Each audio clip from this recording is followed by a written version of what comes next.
کشمیر کہانی کی تیسری قسط میں ہم آپ کے سامنے کشمیر پر سکھوں اور ڈوگرا حکمرانوں کے دور کا تفصیلی جائزہ پیش کریں گے۔ پچھلی قسط میں ہم نے شامیری دور سے لے کر افغان حکومت کے خاتمے تک کی تفصیل آپ کے سامنے رکھی۔ آج ہم آپ کو بتائیں گے کہ کیسے 1819 میں کشمیر سکھ سلطنت کا حصہ بنا اور بعد ازاں ڈوگرا راج کا آغاز ہوا۔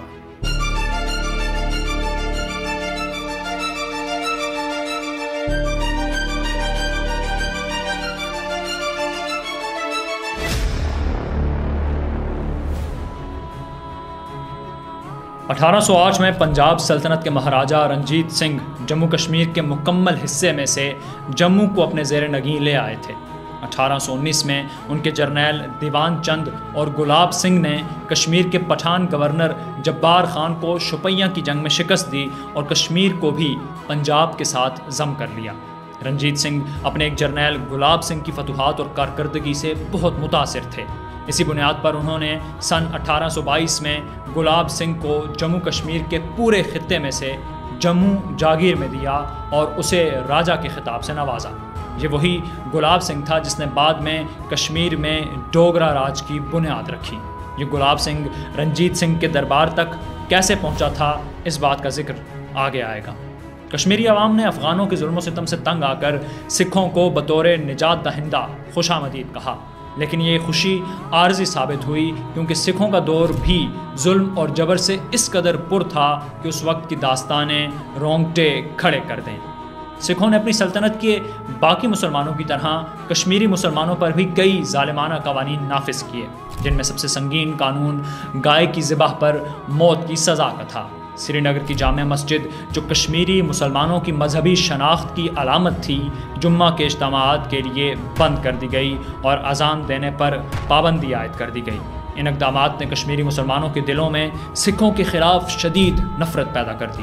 1819 سے 1846 کے سکھ راج کے دوران کشمیر میں 10 گورنرز آئے، جن میں ظلم و تشدد کے لحاظ سے سب سے بدنام زمانہ ہری سنگھ نلوا کا ذکر ملتا ہے۔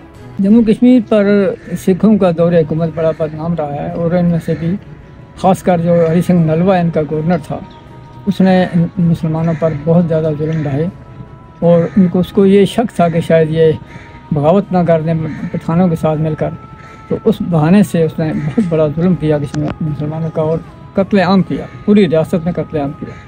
دوسری سب سے بڑی بات اس نے جو کی وہ یہ کہ وہ چاہتا تھا کہ بھائی جو مسلمان ہیں، کشمیری مسلمان، یہ سکھ ازم اختیار کر لیں۔ اس صورت میں اس کے لیے بھی اس نے بہت بڑا مسلمانوں پر ظلم کرنا شروع کیا، اور غریب مسلمان جو تھے ان کو سکھ بنانے کے لیے اس نے بہت بڑی ایک تحریک شروع کی، جو ناکام ہوئی، لیکن اس نے بہت بڑا ظلم کیا اس پر بھی۔ دوسری بات یہ ہے کہ اس نے شاہ ہمدان مسجد کو نقصان پہنچایا۔ بعض تاریخ دانوں نے لکھا ہے کہ ڈیمالش کیا، لیکن ہم یہ کہہ سکتے ہیں کہ اس نے بہت بڑا نقصان پہنچایا شاہ ہمدان کی مسجد کو، جو ایک سمبل ہے اسلام کا جموں کشمیر میں۔ یورپی سیاح جو اس دور میں کشمیر آئے، انہوں نے کشمیری مسلمانوں کی غربت اور بدحالی کو اپنی تحریروں میں قلم بند کیا۔ ان کے مطابق بھاری ٹیکسوں اور مظالم کی وجہ سے وسیع علاقے غیر آباد ہو چکے تھے، اور زمین کے 6 حصوں میں سے صرف ایک قابل کاشت رہا تھا۔ سکھوں کو صرف دولت جمع کرنے سے غرض تھی۔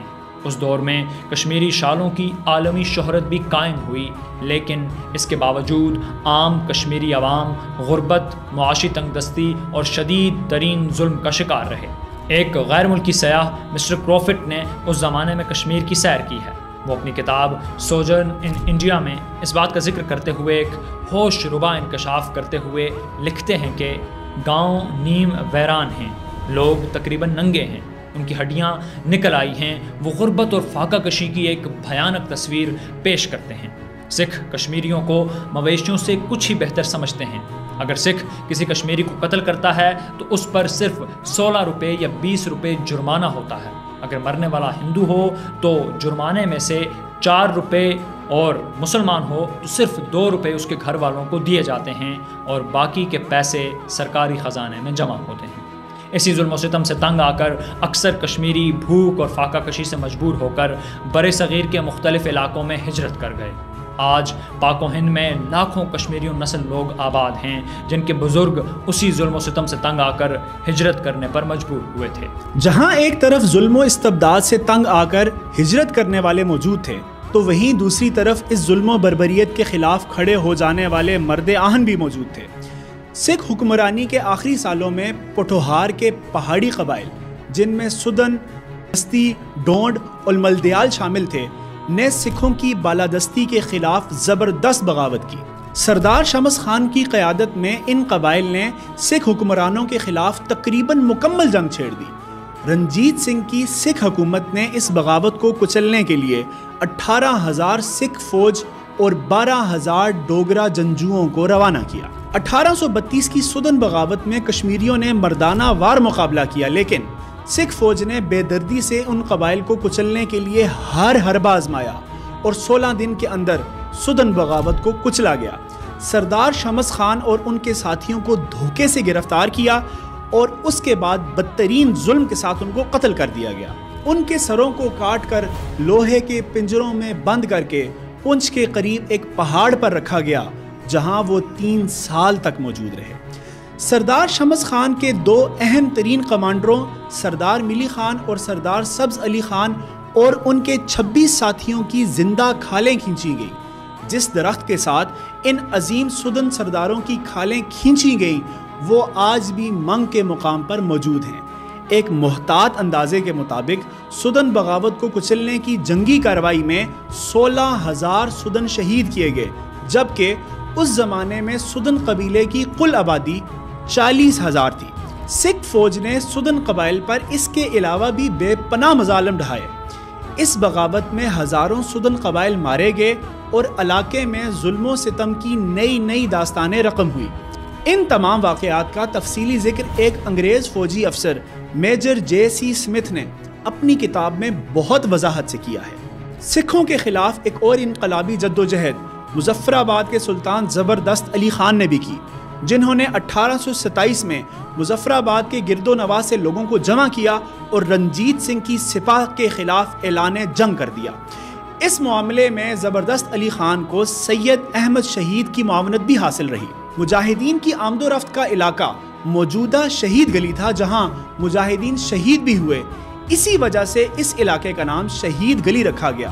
مظفر آباد جو ہے چونکہ کشمیر کے روٹ پہ تھا، تو جتنے سکھ ایرا میں جو آکوپیشنل فورسز آتی رہی، باہر سے انویڈر آتے رہے، تو ان کی ریزسٹنس کے لیے جو قبائل ہیں مظفر آباد اور ہزارہ کے، یہ ایک دوسرے کی سپورٹ کرتے رہے۔ سلطان نجف خان کے ماموں تھے حبیب اللہ خان، جو خان آف گڑھی، جن کے نام پہ اب گڑھی حبیب اللہ ہے، تو وہ سلطان نجف خان کی سپورٹ میں جب کوڑی جو سکھوں کا قلعہ تھا اس کو کیپچر کرنے کے لیے وہ یہاں ہی پہ شہید ہوئے کوڑی کے مقام پہ۔ تو سلطان نجف خان، سلطان شیر احمد خان اور سلطان زبردست خان کی جو ریزسٹنس ہے وہ سکھوں کے خلاف وہ بھرپور قسم کی ریزسٹنس، اور بارہمولہ اور ایک ٹائم تک سری نگر تک یہ لوگ پہنچے۔ سلطان زبردست خان جو ہے وہ ایک مسلم ریزسٹنس جو ہے اگینسٹ دا سکھس، وہ اس کا ایک سمبل بن گئے ہوئے ہیں۔ وہ میں خود کچھ کہنے کے بجائے جو جسٹس یوسف سراف کی بک ہے کشمیریز فائٹ فار فریڈم، تو اس میں جو سراف صاحب نے جو سلطان زبردست خان کے بارے میں لکھا ہوا ہے وہ میں کوٹ کرنا چاہتا ہوں۔ راجہ زبردست Khan was the symbol of Muslim resistance against their country's occupation by Sikhs. He spent his last years boldly defying the Sikh authority, and at such a stage of life when people prefer solitude, comfort and ease, he sacrificed his personal comfort and took to a life which was very demanding. That apart from Peshawar, Muzaffarabad was the only place in the entire kingdom where Sikhs could not firmly establish their rule, and where they remained engaged in constant warfare throughout their occupation, is by itself a fitting tribute to the memory of the warrior.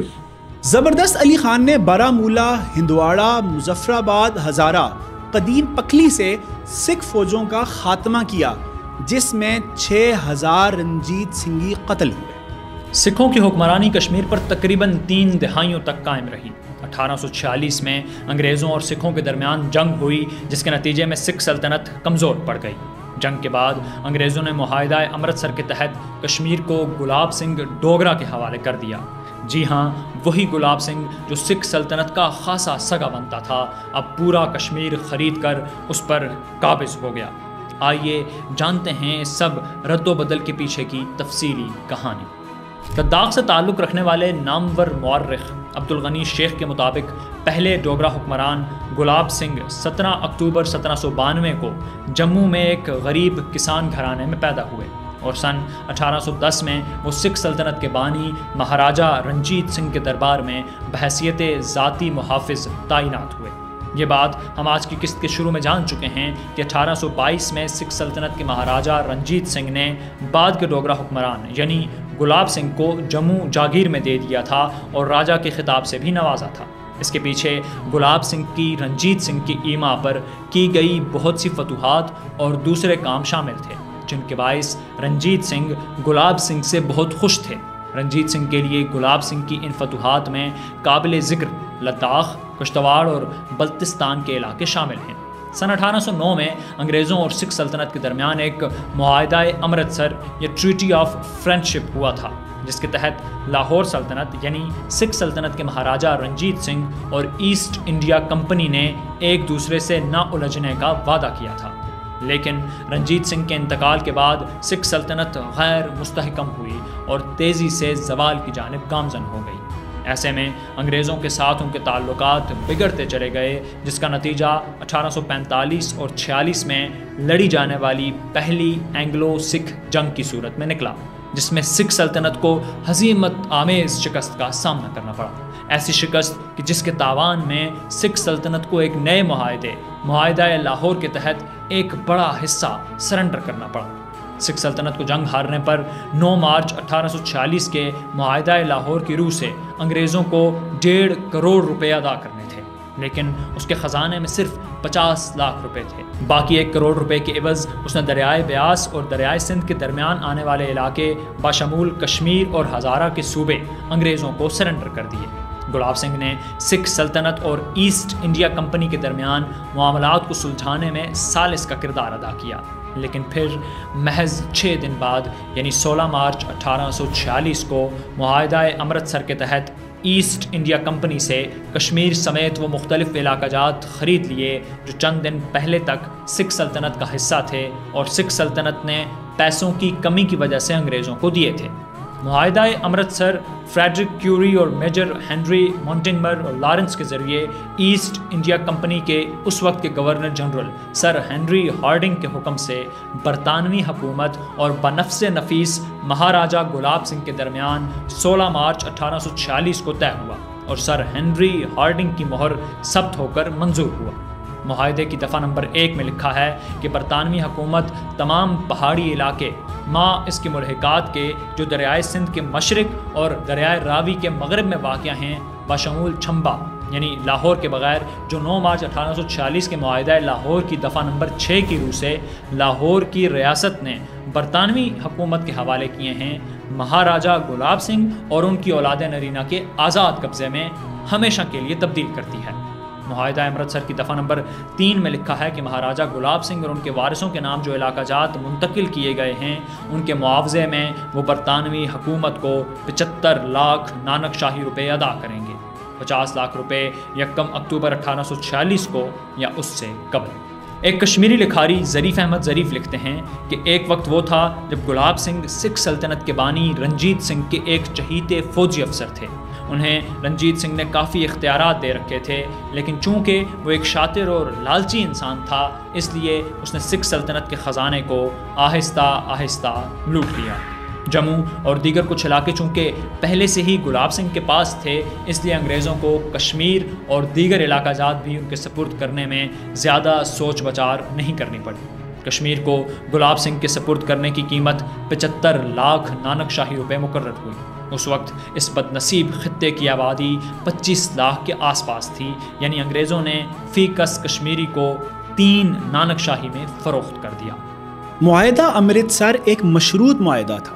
معاہدہ امرتسر کی دفعہ number 10 کے تحت مہاراجہ انگریزوں کو اپنا حتمی حکمران ماننے اور ان کے حکم کے بغیر کوئی بھی فیصلہ لینے کا مجاز نہیں تھا، یعنی وہ مکمل طور پر خود مختار نہیں تھا۔ اسی باعث معاہدے کی روح سے گلاب سنگھ کو ہر سال پشمینہ کی 12 بکریاں، 6 نر 6 مادہ 6 عدد کشمیری پشمینہ شالیں اور 1 گھوڑا انگریزوں کو بطور نذرانہ دینا پڑتا تھا۔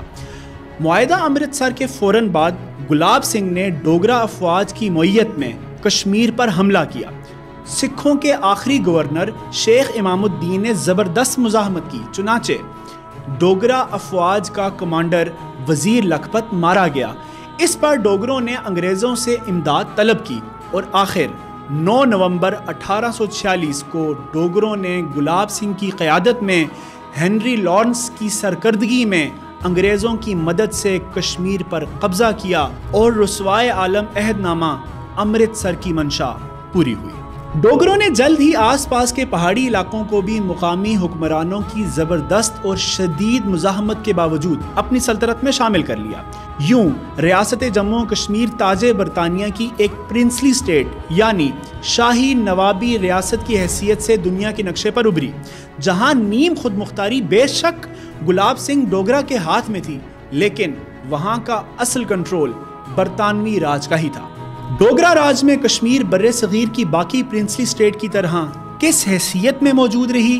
پرنسلی اسٹیٹس تھی کیا، اور ان پرنسلی اسٹیٹس میں کشمیر کا کیا مقام تھا اور یہاں کی حکومت کس حد تک آزاد تھی؟ ڈوگرا راج میں آگے کیا کچھ اور کیسے ہوا، اور کیسے تحریک آزادی جموں و کشمیر کی بنیاد پڑی؟ یہ سب ہم جانیں گے کشمیر کہانی کی اگلی قسط میں۔ ہمارے ساتھ جڑے رہنے کے لیے چینل سبسکرائب، فیس بک پیج لائک اور بیل آئیکن دبانا مت بھولیے۔ ملتے ہیں آپ سے انشاءاللہ اگلی قسط میں۔ اجازت دیجیے، اللہ حافظ۔